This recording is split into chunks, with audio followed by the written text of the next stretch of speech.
Hello and welcome to another episode of Retro Roleplay. I'm your host Nifty, and today we're playing Dark Souls 3, FromSoft's latest in the long-running series of RPG dungeon crawlers. Now we're going to jump in here with one of my highest level characters for some player versus player action, and we'll see what sort of trouble we can get into.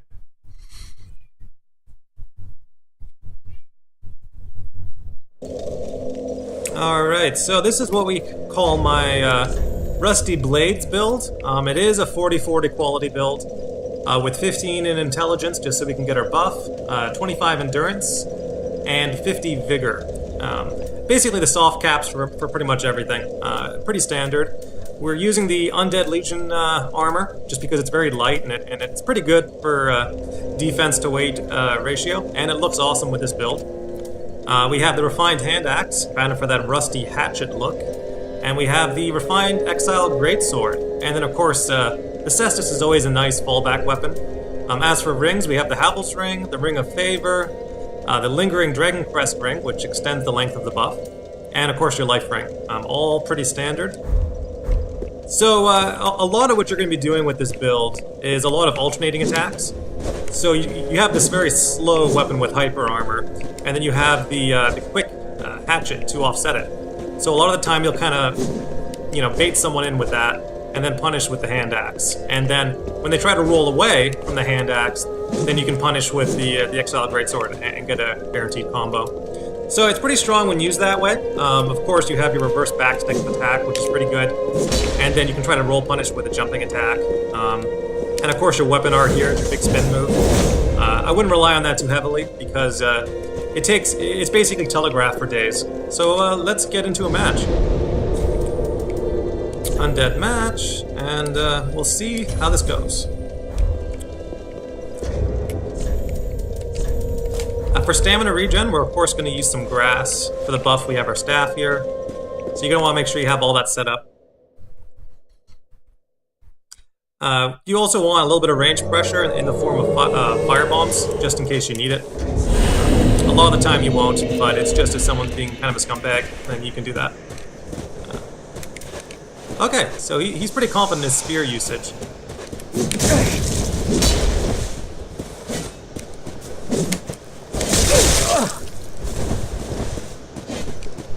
So he's going to play keep away with his spear. There we go. Cut through him pretty easy with our giant sword. Kind of tried to go for a risky parry there, but I used the R2, and he wasn't expecting that. Most people just kind of R1 spam in this game, so the R2 caught him off guard. The one thing about the Exiled Greatsword is that it's very predictable. It is a very slow weapon, but when it hits, it's pretty meaty. It'll do some good damage. So yeah, we'll just do another match and see how it goes. Hopefully showing off a little bit more of what this build can do. But honestly, PvP in Dark Souls is more of a fighting game style affair. And the roleplay mechanics are all fairly straightforward.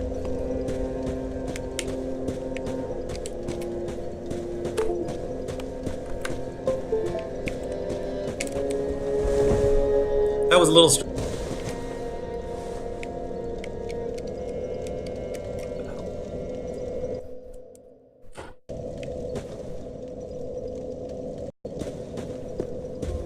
Alright, that was interesting. Just lost control for a second there.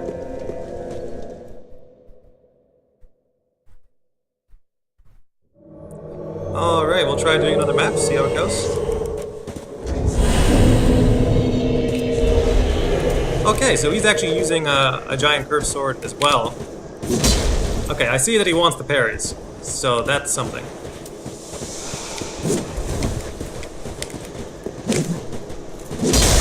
Oh, we missed. Okay, so we're trading pretty well here.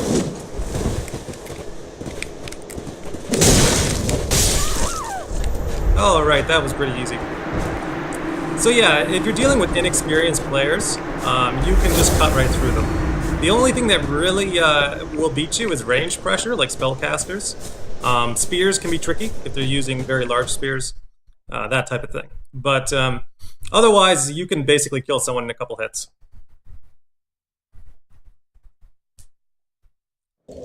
The one thing I do like to see is that there seems to be a little bit less of running away tactics.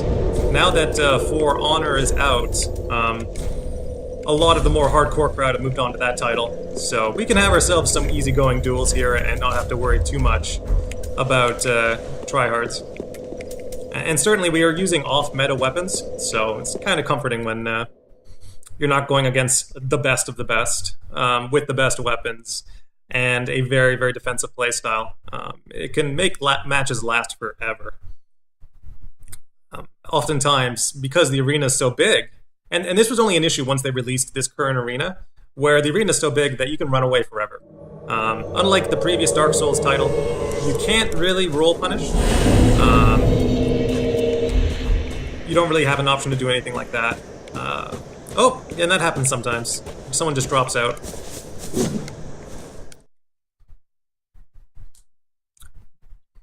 But yeah, back when everyone used to duel in the fishbowl, as they called it, it was this very claustrophobic map or environment.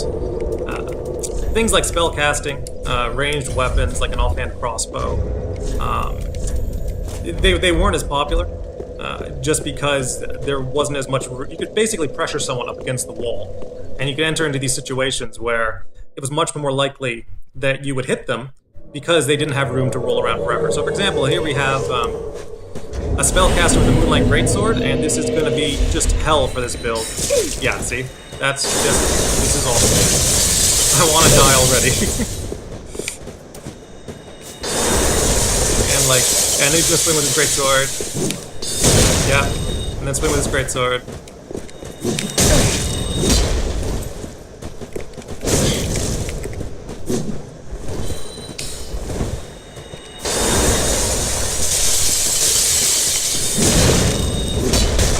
Oh, go. There we go. We got lucky there. Our sword has more hyper armor than the Greatsword does, so I just eked by with a tiny bit of health. But yeah, spell casting builds are just hell for slow weapons. But we got a good trade there in the end, and that was enough to give us the win.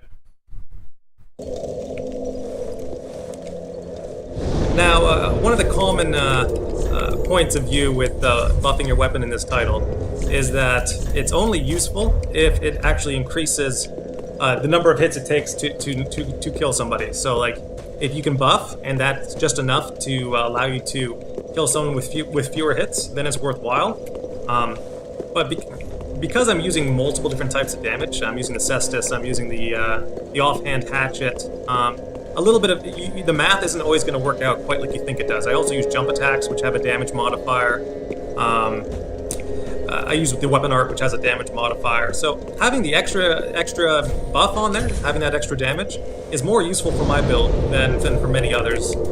Just because the types of damage that I'm doing is more variable. So I would definitely recommend the buff. And again, because we have that dragon ring, the buff's going to last longer, and that's a very good thing.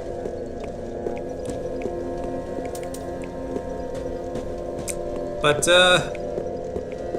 that is pretty much it. We're just going to do one more match, and we're going to see how it goes. So it basically this build worked well against spears. It worked well against a spellcaster. Well, barely. And now we have just a straight up greatsword user, and that's going to be very tough to deal with because greatswords were buffed in this title, and they are super powerful now. So that two-handed R1 spam is going to be.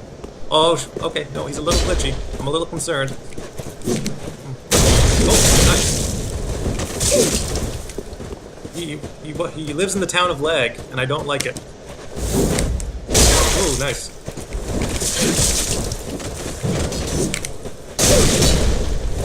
That's weird.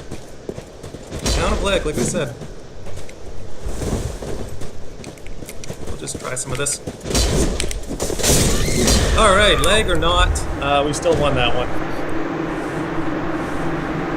Reverse backstepping against expert players is not a good idea, just because it's like telegraphing your attack. But it's a little more useful is if you backstep multiple times in a row and they're not entirely sure when you're going to attack. You know, you always want to do it a different number of times. You could do it 3 times. You could do it twice. You could do it a single time. And that is going to somewhat affect your, make you a little less predictable. Sometimes you can backstep in, roll, backstep, and then attack. There's some options there. Also, don't forget that if you need that hyper armor or want to really punish someone, you can backstep weapon art. Now, that guy was so laggy that it's going to take me forever to get out of this game. So I do think we're going to call it here for Retro Roleplay. This is Nifty, and have yourself an awesome day.